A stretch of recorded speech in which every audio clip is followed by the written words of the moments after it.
వాతావరణ కేంద్రం వెల్లడించింది. రాత్రి తీవ్ర అల్పపీడనంగా మారి పశ్చిమ వాయువ్య దిశగా పయనిస్తోంది. క్రమంగా బలపడుతూ దక్షిణ బంగాళాఖాతంలో నేడు మధ్యాహ్నానికి వాయుగుండంగా మారిందని వాతావరణ అధికారులు తెలిపారు. అనంతరం వాయువ్య దిశగా కదులుతూ 27 సాయంత్రానికి తమిళనాడు శ్రీలంక తీరాల వైపు పయనిస్తుందని, శ్రీలంక సమీపంలో తీరం దాటే సూచనలు కనిపిస్తున్నాయని వెల్లడించారు. దీని ప్రభావంతో దక్షిణ కోస్తా జిల్లాలో సాయంత్రం నుంచి 1-2 చోట్ల తేలికపాటి నుంచి మోస్తారు వర్షాలు కురుస్తాయని, 27 నుంచి నెల్లూరు, ప్రకాశం జిల్లాలో అక్కడక్కడ భారీ వర్షాలు కురిసే అవకాశం ఉందంటున్నారు వాతావరణ శాఖ అధికారులు. దక్షిణ కోస్తా తీర ప్రాంతంలో బలమైన గాలుల ప్రభావంతో సముద్రం అల్లకల్లోలంగా ఉంటుందని, తీరం వెంబడి గంటకు 35 నుంచి 50 కిలోమీటర్ల వేగంతో గరిష్టంగా 65 కిలోమీటర్ల వేగంతో బలమైన గాలులు వీస్తాయన్నారు. 29వ తేదీ వరకు మత్స్యకారులు చేపల వేటకు వెళ్లరాదని వాతావరణ అధికారులు హెచ్చరికలు జారీ చేశారు.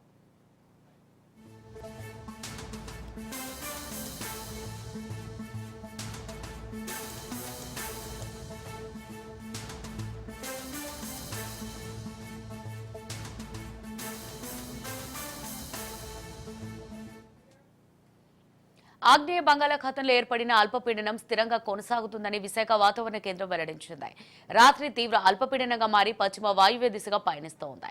క్రమంగా బలపడుతూ దక్షిణ బంగాళాఖాతంలో ఈ రోజు మధ్యాహ్నానికి వాయుగుండంగా మారుతుందని వాతావరణ అధికారులు తెలిపారు.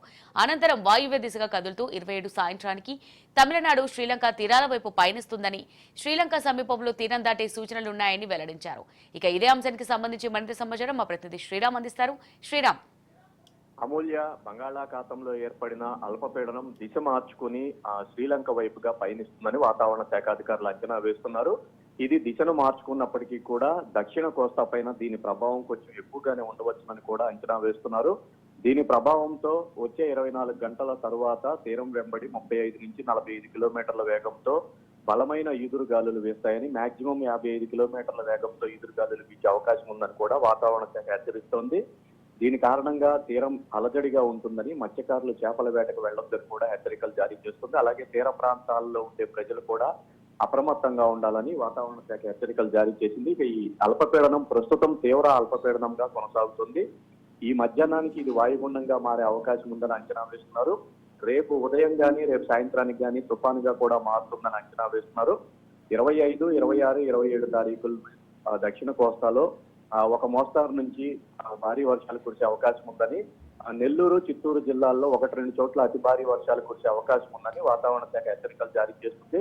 ఆయా ప్రాంతాల్లో అధికారులు అప్రమత్తంగా ఉండాలని, లోతట్టు ప్రాంతాల్లో ఉండే ప్రజలను కూడా సాధ్యమైనంత మేరకు సురక్షిత ప్రాంతాలకు తరలించేలా చర్యలు తీసుకోవాలని కూడా వాతావరణ శాఖ అధికారులు హెచ్చరికలు జారీ చేస్తున్నారు. ఏదేమైనప్పటికీ రేపటి నుంచి మాత్రం నెల్లూరు అంటే దక్షిణ కోస్తా, రాయలసీమల్లో వర్షాలు కురిసే అవకాశం ఉందని, దక్షిణ కోస్తాలో భారీ నుంచి అతి భారీ వర్షాలు, రాయలసీమలో చెదురుమదురు వర్షాలు కురిసే అవకాశం ఉందని వాతావరణ శాఖ హెచ్చరిస్తోంది. Amulya. Right, thanks for the update Sriram.